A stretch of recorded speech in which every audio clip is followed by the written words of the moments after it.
Episode की शुरुआत में हम देखते हैं कि मित्सुआ माइकी से माफी मांगने लगता है और कहता है, मैंने ही ब्लैक ड्रैगन से वादा किया था और मैंने ही उसे तोड़ दिया, तो ये मेरी गलती है। तब माइकी कहता है, मेरे भाई ने तुम्हारे दिल की आवाज सुन ली और बाजी को भी इस बात का एहसास था और वही दोनों मुझे यहाँ लेकर आए हैं, जिसे सुनकर सभी लोग शॉक हो जाते हैं। तब ताइजू कहता है, तो तुम हो इनविंसिबल माइकी। तब माइकी कहता है, आखिरकार तुम लोग यहाँ क्या कर रहे हो? मैं तो बस अपने दोस्तों के साथ घूमना चाहता हूँ। तो अगर मित्सुआ आज रात यहाँ मरा तो मेरा भाई और बाजी इस बात से उदास हो जाएंगे। तब ताकीमिची को काजुटोरा और किसाकी की बात याद आने लगती है, जिन्होंने उसे कहा था कि माइकी पहले जैसा नहीं रहा। तब ताकीमिची सोचता है, मुझे नहीं लगता माइकी इस कंडीशन में लड़ सकता है। और तब ताइजू माइकी को मुक्का मारकर नीचे गिरा देता है, जिसे देखकर सभी लोग हैरान हो जाते हैं। तब ताइजू कहता है, देखो मैंने इनविंसिबल माइकी को एक ही बार में मार दिया। और तभी हम देखते हैं माइकी दोबारा से खड़ा हो जाता है। तब इनुई कहता है, तुम्हें ये मान लेना चाहिए माइकी, तुम हमारे बॉस के आगे कुछ नहीं हो। और यहाँ हमें इनुई का पार्ट्स दिखाया जाता है, जहाँ वो रिफॉर्म स्कूल से बाहर आता है और उसे बाहर कोको मिलता है और वो इनुई को बताता है कि टोक्यो मांजी गैंग ने ब्लैक ड्रैगन को हरा दिया है। तब इनुई ब्लैक ड्रैगन को रिवाइव करने की बात करता है, पर कोको उसे मना कर देता है, पर इनुई उसकी बात नहीं सुनता है। और तब कोको इनुई को ताइजू के पास लेकर जाता है। तब इनुई हमें बताता है, मैं बस वहाँ ताइजू से लड़ने गया था ताकि मैं उसकी पावर को अपनी साइड कर सकूं, और वो पहली ऐसी फाइट थी जो मैं हारा था। और मुझे हराने के बाद ताइजू ने ब्लैक ड्रैगन को दोबारा से रिवाइव किया। तो फिर ध्यान से सुनो माइकी, तुम चाहे जितनी मर्जी कोशिश कर लो, फिर भी तुम ताइजू को नहीं हरा सकते। तब ताइजू कहता है, मैंने तुम्हें अपने सबसे ताकतवर पंच से मारा है, पर लगता है तुम एक पंच से हारने वालों में से नहीं हो। तब ताकीमिची सोचता है, किसाकी सही था, माइकी अपनों को खोकर बहुत कमजोर हो गया है। क्या माइकी सच में हारने वाला है? और तो माइकी कहता है, जो पंच तुमने मुझे मारा है वो बस मेरे लिए एक पनिशमेंट थी। और ताइजू को लात मारकर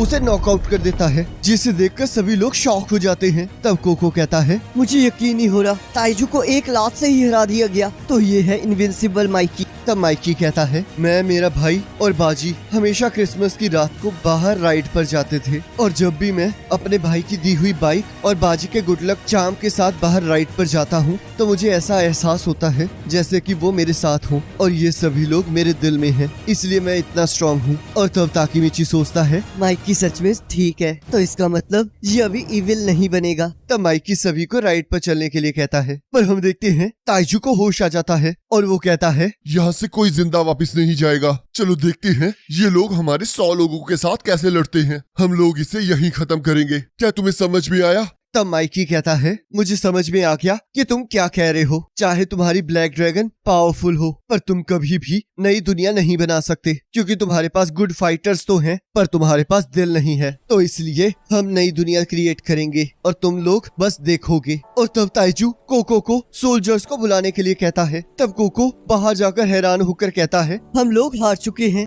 और तब जैसे ही ताइजू बाहर आता है, वो देखता है ड्रैगन ने उसके सारे सोल्जर्स को मार दिया होता है। तब ड्रैगन कहता है, तो तुम भी बाहर आ गए। माइकी को कहना मैंने सबको मार दिया है। तब शिफुआ कहता है, सब लोग तैयार हो जाओ, अब हमें 100 लोगों के साथ लड़ना होगा। और तब ड्रैगन अंदर आ जाता है और सबको बताता है कि बाहर सभी लोग हार चुके हैं और ताइजू भी अब लड़ना नहीं चाहता। और तब सभी लोग बाहर का नजारा देखकर बहुत खुश हो जाते हैं। तब ताकीमिची सोचता है, इस बार कोई नहीं मरा, और रोते हुए कहता है, आखिरकार मैंने अपना मिशन पूरा कर लिया, और बेहोश हो जाता है। तब मित्सुआ कहता है, थैंक यू ताकीमिची। ड्रैगन, माइकी, चाहे तुमने ब्लैक ड्रैगन को हराया हो, पर आज का रियल हीरो ताकीमिची है। और तब इनुई और कोको भी ताइजू को वहीं छोड़कर चले जाते हैं। तब हकाई ताइजू से कहता है, कैसा लग रहा है पहली बार हार के? तुम स्ट्रॉन्ग हो तो इसलिए तुम जल्दी ही रिकवर हो जाओगे, पर मैं और युजुआ अब कभी तुम्हारे आगे हार नहीं मानेंगे। मैं गलत था क्योंकि मैं तुम्हें मारना चाहता था, पर जब तक तुम फैमिली को परेशान करते रहोगे तब तक मैं तुमसे लड़ता रहूंगा।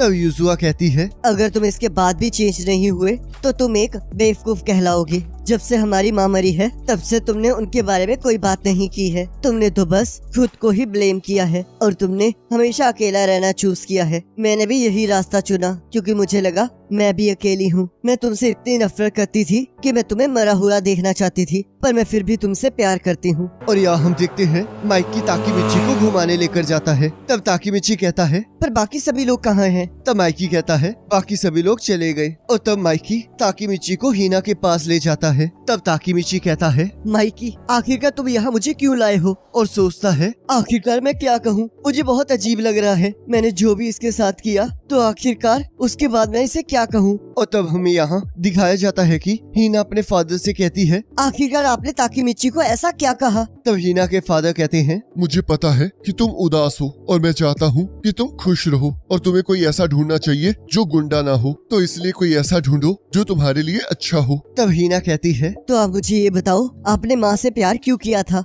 वो सिर्फ उनकी अपीयरेंस की वजह से नहीं था ना? तो इसीलिए मैं ताकीमिची से इसलिए प्यार करती हूँ क्योंकि मुझे उसका कैरेक्टर अच्छा लगता है। वो चाहे एक गुंडा हो, और जब भी मैं मुसीबत में होती हूँ तब वो हमेशा मुझे बचाने आता है। वो बहुत ज्यादा दयालु है, तो इसलिए आपको उसे बस गुंडे होने के कारण जज नहीं करना चाहिए। और रोते हुए वहाँ से चली जाती है। और तब यहाँ हीना प्रेयर करने जाती है और उसे वहाँ एमा मिलती है। और तब हीना एमा को सारी बात बताती है। तब एमा कहती है, ताकीमिची के लिए भी ये बहुत मुश्किल हुआ होगा, पर सिर्फ तुम्हारे डैड की बात सुनकर तुम्हें छोड़ना ये गलत बात है, तो इसे मुझ पर छोड़ दो, मैं इसे संभालती हूँ। और तब एमा ड्रैकन और माइकी को ताकीमिची को ढूंढने के लिए कहती है। तब माइकी कहता है, मुझे पहले मित्सुआ का एहसास हुआ था, तो मुझे लगता है ताकीमिची भी उसके साथ ही होगा, तो चलो फिर वहाँ चलते हैं। और तब एमा ड्रैकन को ताकीमिची को हीना के घर लाने के लिए कहती है। तब हीना कहती है, या ताकीमिची यहाँ आ रहा है, मुझे नहीं समझ आ रहा कि मैं क्या कहूँगी, शायद मैं रो पड़ूं। और यहाँ हम देखते हैं ताकीमिची जोर जोर से रोना स्टार्ट कर देता है और हीना से माफी मांगते हुए कहता है, तुम्हारे फादर ने जो भी कहा वो सही था, मेरी वजह से ही तुम मुसीबत में आ जाती हो, तो इसलिए मैं ये कभी बर्दाश्त नहीं कर पाऊंगा कि मेरी वजह से तुम्हें कुछ हो जाए, क्योंकि मैंने तुम्हें बचाने का प्रॉमिस किया है। मैं तुम्हें हमेशा बचा कर रहूंगा, चाहे जो मर्जी हो जाए, तो प्लीज भूल जाओ कि मैंने तुम्हारे साथ ब्रेकअप किया था। और तब हीना कहती है, ठीक है, मैं ये सब कुछ भूल जाऊंगी, पर तुम्हें मेरे साथ न्यू ईयर वाले दिन श्राइन पर चलना होगा। और तब ताकीमिची रोना स्टार्ट कर देता है। तब ड्रैकन कहता है, ये लड़की और फाइट के मामले में वीक है, पर ये तब काम आता है जब हम सबसे ज्यादा लो पर होते हैं। और ये कितनी स्ट्रेंज बात है कि ताकीमिची सच में सिंचीरो की तरह ही है।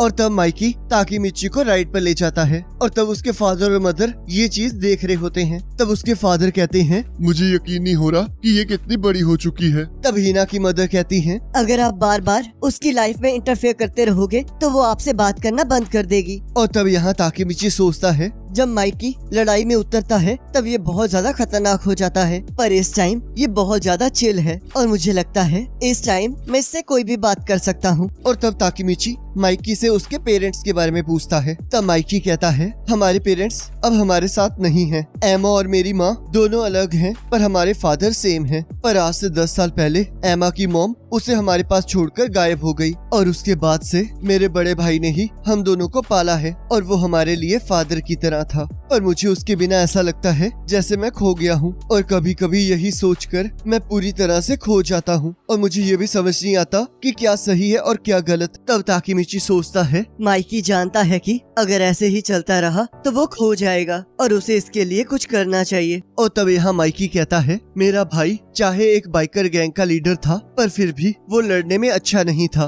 तब ताकीमिची कहता है, अगर ऐसी बात है तो फिर वो लीडर कैसे बना? तब माइकी कहता है, क्योंकि उसके पास ये पावर थी कि वो लोगों को अपनी तरफ अट्रैक्ट कर सकता था और इसीलिए टोक्यो के काफी गैंग मेंबर्स उसे फॉलो करते थे और जब भी वो लड़ने के लिए अपनी टीम को लीड करता था तब वो उन्हें हौसला देता था। और मैं ये यकीन से कह सकता हूँ कि उन्हें भी यही लगता था कि वो तब तक हार नहीं सकते जब तक वो उनके साथ है। तब ताकीमिची कहता है, वो तो बिल्कुल तुम्हारी तरह है माइकी। तब माइकी कहता है, मैं तो कमजोर हूँ, तुम सच में स्ट्रॉन्ग हो ताकीमिची। लड़ाई जीतना ही इम्पोर्टेंट नहीं होता, कई बार खुद से हार ना मानना जरूरी होता है। तुम चाहे बहुत वीक हो पर तुमने कभी हार नहीं मानी। तुम्हें पता था कि ताइजू कितना स्ट्रॉन्ग है पर तुमने फिर भी उसे रोकने का रिस्क लिया। तो इसलिए अगर मैं कभी खो जाऊं और तुम्हें लगे कि मैं अपना रास्ता भूल गया हूँ, तो मैं चाहता हूँ कि तुम मुझे सही रास्ते पर लेकर आओ, जैसे कि मेरा बड़ा भाई करता था। तब ताकेमिची रोते हुए कहता है, तुम मुझ पर भरोसा कर सकते हो। तब यहाँ मित्सुआ कहता है, क्या हम सच में न्यू ईयर की मीटिंग में ये अनाउंस करने वाले हैं? क्या इससे कुछ लोग परेशान नहीं होंगे?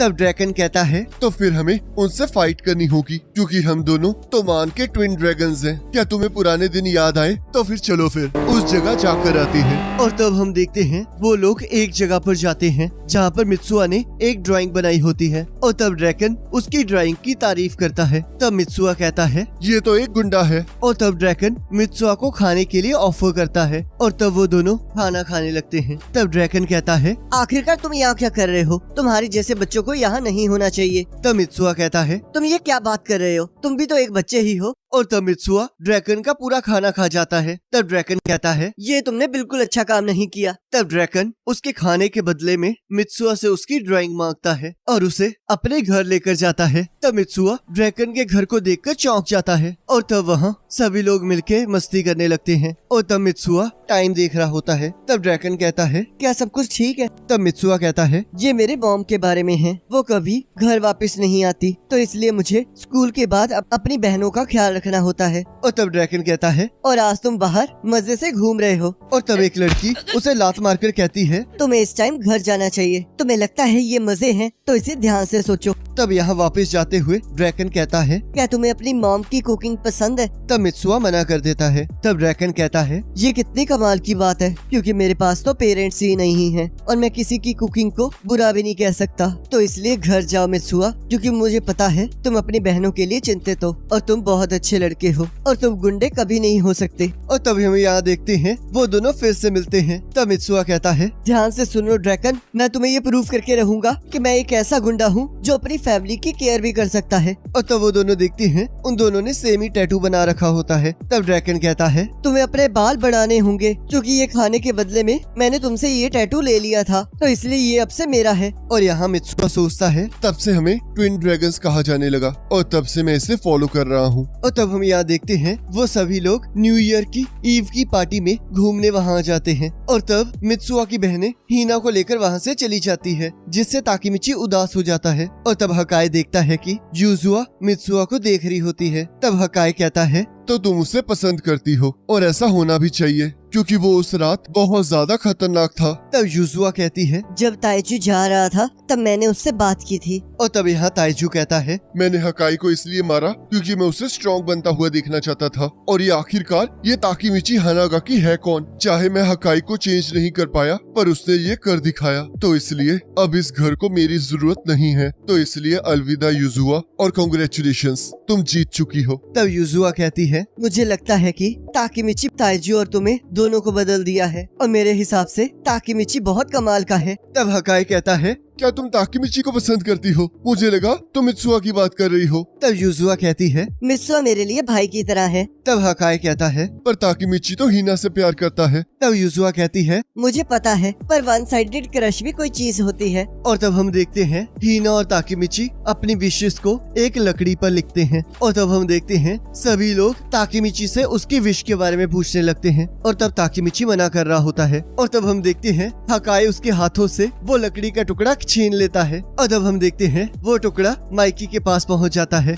और तब सभी लोग हैप्पी न्यू ईयर चिल्लाने लगते हैं। और हम देखते हैं ताकेमिची ने लिखा होता है कि मुझे उम्मीद है कि मैं एक ऐसा हीरो बनूंगा जो सबको बचा सके। और तब यहाँ हानमा कहता है, मुझे यकीन नहीं हो रहा ताकेमिची ने वो सब कुछ रोक लिया, तो फिर अब क्या होगा? तब किसाकी कहता है, अभी तो चीजें स्टार्ट हुई हैं। और इसी के साथ एपिसोड खत्म हो जाता है। अब गाइज, अगर आपने हमारे व्हाट्सएप चैनल को फॉलो नहीं किया है तो उसका लिंक आपको डिस्क्रिप्शन में मिल जाएगा, आप उस पर क्लिक करके उसे फॉलो कर सकते हो। बाकी अगर आपको ये वाली वीडियो अच्छी लगी है तो इसे लाइक जरूर करना, और चैनल पर नहीं हो तो सब्सक्राइब जरूर करना। बाकी नेक्स्ट एपिसोड का लिंक आपको स्क्रीन पर आ रहा होगा, और उस पर क्लिक करके अगले एपिसोड को देख सकते हो।